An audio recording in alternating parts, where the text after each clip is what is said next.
It was at that point when Abraham Lincoln, first of all, he introduced his spot resolutions. It would be comparable, I suppose, to resolutions to examine why there were no weapons of mass destruction in Iraq. And why was it that our CIA and the government believed Curveball, he was an intelligence source who said, yeah, I lied about there being mobile biological labs in Iraq because I wanted the United States to come in and save us. The spot resolutions demanded that President Polk identify the particular spot on American soil where an American soldier died at the hands of a Mexican soldier. Of course, it was ignored, never responded to. Finally, Polk did agree that he had misrepresented the facts. But at that time, no one cared because we had defeated General Santa Anna and were occupying Mexico City. Now, it wasn't just Quincy Adams and Abraham Lincoln who opposed the war.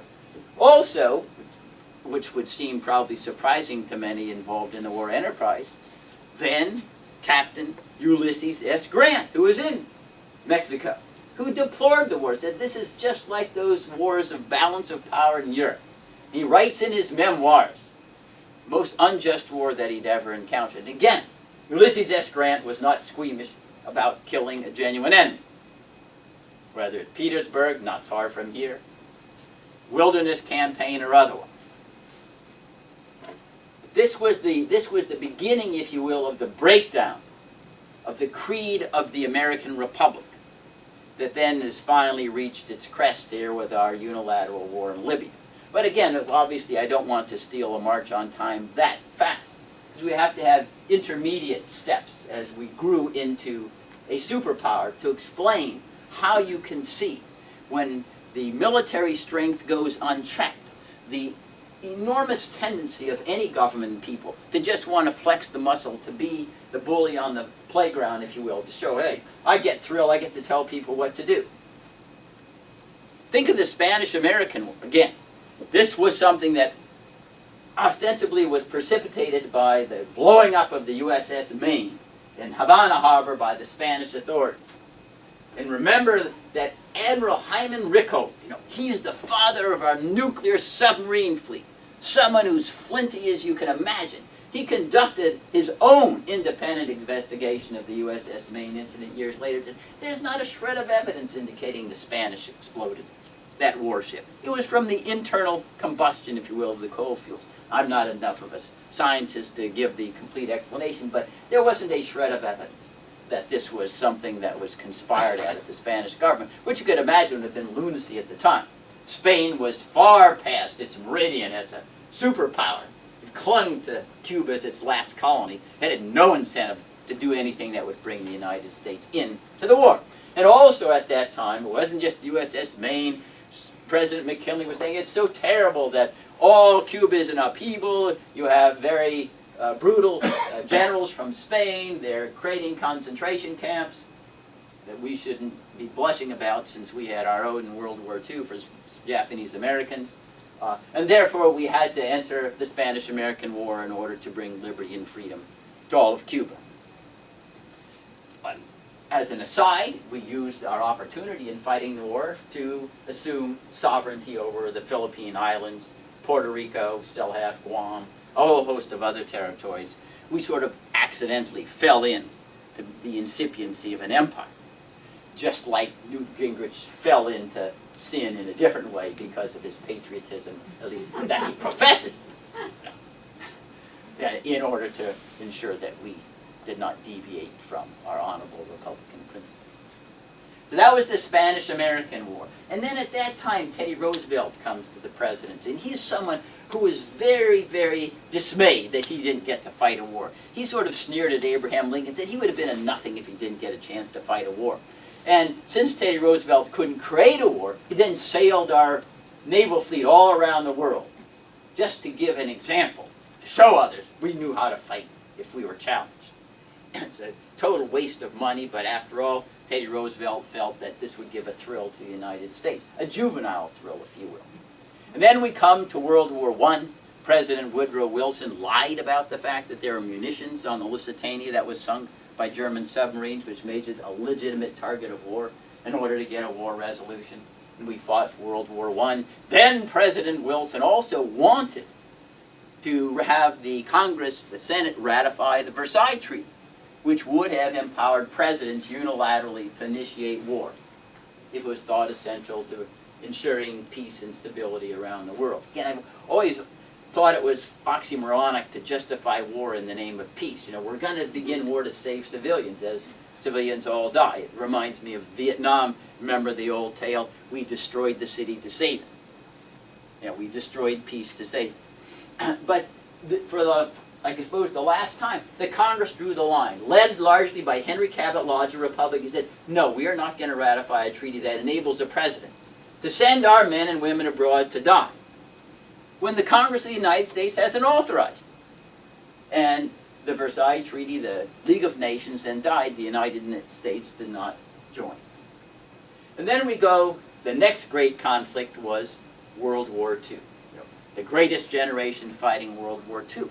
But even though there are certainly many heroic elements in that titanic battle, there are still disturbing indications that we were down the road to empire. Because President Franklin Roosevelt knowingly lied about what the United States was doing, in collusion, if you will, collaboration with Winston Churchill, to try to provoke the Nazi war machine into reprisals that would then create a casus belli. For example, we were sending naval ships hunting Nazi submarines as part of their mission to carry or safeguard munitions being transferred to Great Britain. One was called the USS Greer. And all of the reports indicated the USS Greer had attacked, it had used torpedoes to shoot at submarines, German submarines. The German submarines retaliated because of the attack.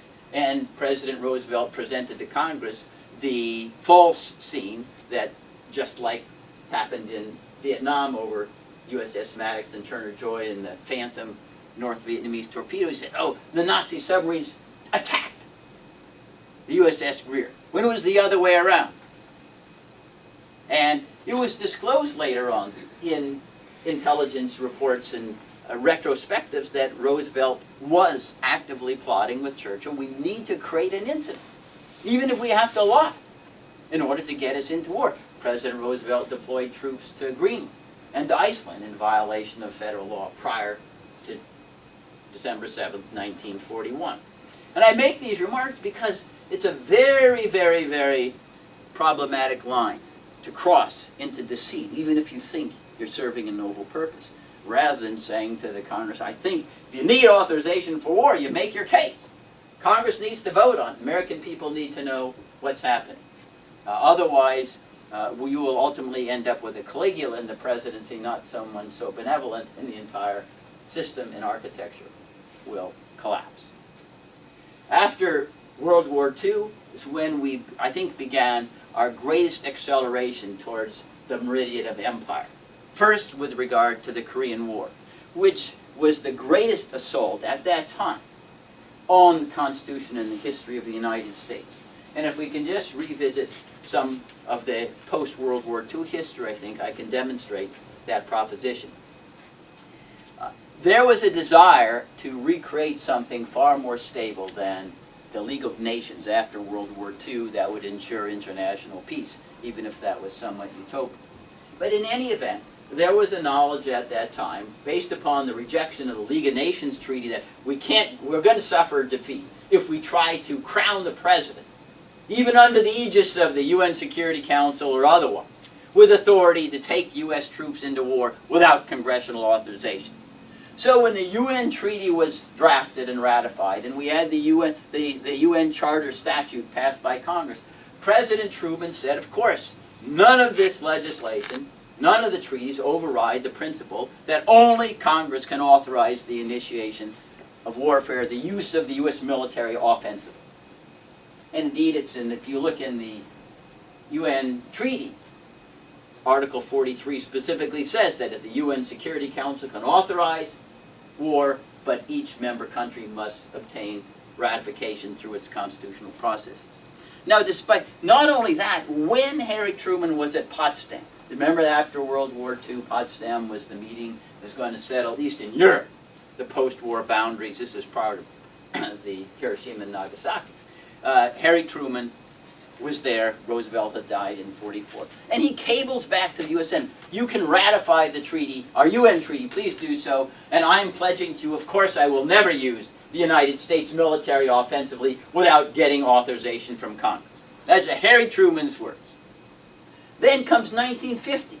North Korea invades South Korea. Harry Truman does what? He unilaterally, in accord with what the UN Security Council had proposed, uses U.S. forces to fight the Korean War. Then he styles the Korean War, where over 55,000 died, a, quote, a police action. The greatest police action in the history of mankind. A police action.